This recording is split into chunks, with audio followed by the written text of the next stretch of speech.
BRS party లాగా 2014 నుంచి 2023 వరకు బీజేపీ తెచ్చిన అన్ని బిల్లులకు మద్దతు ఇచ్చింది మీ పార్టీ కాదని బీఆర్ఎస్ వర్కింగ్ ప్రెసిడెంట్ కేటీఆర్ ను పీసీసీ ప్రధాన కార్యదర్శి చరణ్ కౌశిక్ యాదవ్ సూటిగా ప్రశ్నించారు.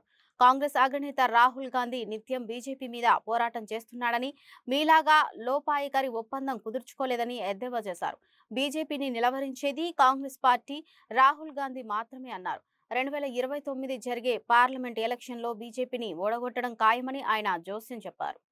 భారతీయ జనతా పార్టీ గెలిస్తే కేటీఆర్ గారు కాంగ్రెస్ పార్టీ రాహుల్ గాంధీ గారి మూలంగానే ఢిల్లీలో భారతీయ జనతా పార్టీ గెలిచిందని చెప్పేసి ట్విట్టర్ వేదికగా రాహుల్ గాంధీ గారికి కంగ్రాట్ చెప్తా ఉన్నారు. వారి వ్యాఖ్యలను తీవ్రంగా ఖండిస్తూ కాంగ్రెస్ పార్టీ జాతీయ స్థాయిలో బలమైన పార్టీ, ధీటుగా భారతీయ జనతా పార్టీ ఎదుర్కొంటుంది కాంగ్రెస్ పార్టీ. బీఆర్ఎస్ పార్టీ తెలంగాణకు మాత్రమే పరిమితమైంది. ఎంపీ ఎలక్షన్లో 9 స్థానాల నుంచి 0 స్థానాలు పరిమితమైంది.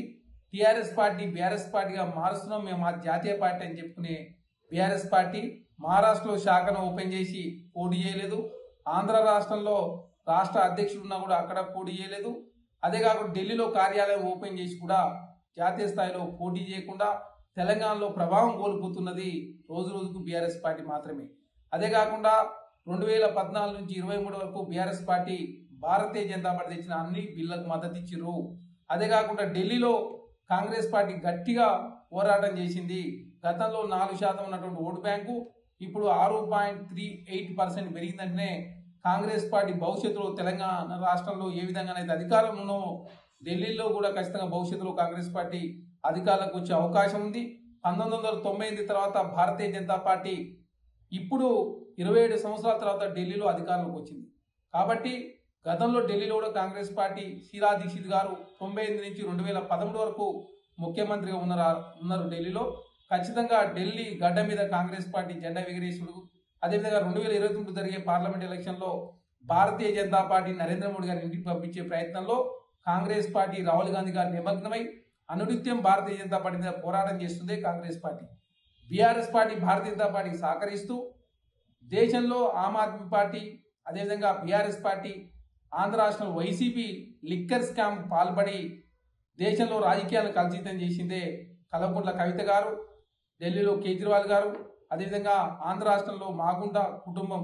కాబట్టి ఢిల్లీలో ఇప్పుడు ఆమ్ ఆద్మీ పార్టీ ఓడిపోయింది, అంతకుముందు తెలంగాణలో బీఆర్ఎస్ పార్టీ ఓడిపోయింది, అదేవిధంగా ఆంధ్ర రాష్ట్రంలో జగన్మోహన్ రెడ్డి పార్టీ కూడా ఓడిపోయిన సందర్భం. కాబట్టి ఖచ్చితంగా లిక్కర్ స్కామ్ లో ముద్దాయిగా ఉన్నటువంటి వ్యక్తులు ఓడిపోయారు.